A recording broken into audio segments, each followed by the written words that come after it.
ജില്ലാ പഞ്ചായത്ത് പ്രസിഡന്റായ അധികാരമേറ്റ എസ് ജയമോഹന് അഞ്ചൽ പൗരാവലിയുടെ നേതൃത്വത്തിൽ സ്വീകരണം നൽകി.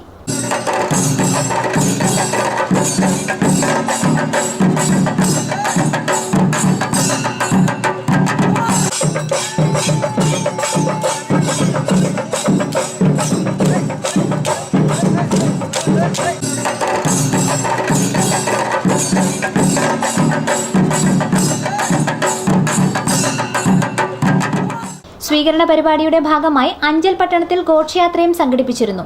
ഘോഷയാത്ര അഞ്ചൽ കോളേജ് ജംഗ്ഷനിൽ നിന്നും ആരംഭിച്ച് പട്ടണം ചുറ്റി അഞ്ചൽ പ്രൈവറ്റ് ബസ് സ്റ്റാൻഡ് മൈതാനിയിൽ സമാപിച്ചു.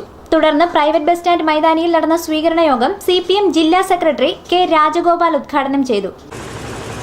കഴിഞ്ഞ ജില്ലാ പഞ്ചായത്ത് തെരഞ്ഞെടുപ്പിന് ശേഷം കരവാളൂർ ഡിവിഷനിൽ നിന്ന് തെരഞ്ഞെടുക്കപ്പെട്ട ജനപ്രതിനിധി എന്ന നിലയിൽ ജില്ലാ പഞ്ചായത്ത് പ്രവർത്തനങ്ങളുമായി ബന്ധപ്പെട്ട് വളരെ എടുത്തു പറയാൻ കഴിയുന്ന പ്രവർത്തനങ്ങളും ജില്ലാ പഞ്ചായത്തിൻ്റെ തന്നെ അഭിമാനമായി ഉയർത്തി കാണിക്കാൻ കഴിയുന്ന പല നേട്ടങ്ങളും അദ്ദേഹത്തിൻ്റെ ശ്രമഫലമായി ഉണ്ടായിട്ടുണ്ട്.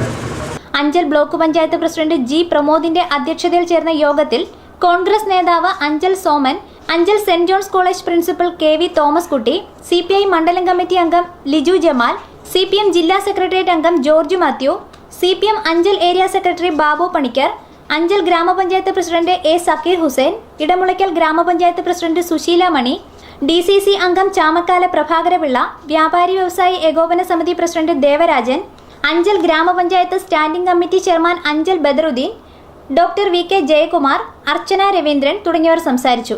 സ്വീകരണ പരിപാടിക്കും ഘോഷയാത്രയ്ക്കും ബ്ലോക്ക് പഞ്ചായത്ത് അംഗങ്ങൾ, ഗ്രാമപഞ്ചായത്ത് അംഗങ്ങൾ, വിവിധ രാഷ്ട്രീയ സാമൂഹ്യ സാംസ്കാരിക നേതാക്കന്മാർ തുടങ്ങിയവർ നേതൃത്വം നൽകി.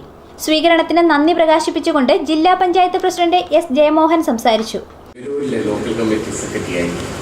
ഇന്നത്തെ ജില്ലാ സെക്രട്ടറി രാജഗോപാൽ സാവു പത്തനാപുരം താലൂക്കിൻ്റെ സെക്രട്ടറി ആയിരിക്കുന്ന ഘട്ടത്തിൽ എന്നെ ചെയ്തു. വോട്ട് അവകാശം ഉണ്ടാകുന്ന സന്ദർഭത്തിൽ പാർട്ടി മെമ്പർഷിപ്പ് കിട്ടിയ ആ വർഷത്തിൽ തന്നെയാണ് പുനലൂർ പോലെയുള്ള ഒരു പട്ടണത്തിനെ പാർട്ടിയുടെ ലോക്കൽ കമ്മിറ്റി സെക്രട്ടറി ആയിട്ട് തന്നെ തിരഞ്ഞെടുക്കും. എന്നത്തെ ഒരു കാര്യം ഞാൻ ഓർക്കുകയാണ്. പോലീസ് സ്റ്റേഷനിൽ ഇന്നത്തെ കണക്ക് വിളിച്ചു പറയുകയല്ലോ, കാര്യങ്ങൾ നേരിട്ട് പോയി സംസാരിക്കുക. പാർട്ടിയുടെ ലോക്കൽ കമ്മിറ്റി സെക്രട്ടറിയാണോ എന്ന് പറഞ്ഞൊരു സബ് ഇൻസ്പെക്ടറുടെ മുമ്പിൽ കയറി ചെന്നപ്പോൾ എന്നെ മൂലിലോട്ട് മാറ്റി നിർത്തി. നിങ്ങളായിരിക്കാൻ സാധ്യതയില്ല എന്ന് അദ്ദേഹം തറപ്പിച്ച് പറയുകയാണ്. പിന്നെ അന്നത്തെ പാർട്ടി നേതാവായിട്ടുള്ള AG സെബാസ്റ്റ്യനോട് വിളിച്ച് ലോക്കൽ കമ്മിറ്റി സെക്രട്ടറി പിന്നെ ആളാണോ എന്ന് ചോദിച്ച് വെരിഫൈ ചെയ്തതിന് ശേഷമാണ് തരത്തിൽ വിട്ടയക്കുന്നത്. ഒരു ചെറിയ ഒരു പ്രായത്തിലാണ് അവിടെ. അതൊരു വലിയ ഒരു പ്രവർത്തന അനുഭവമായി എനിക്ക് തോന്നുന്നു. News bureau, Anchal.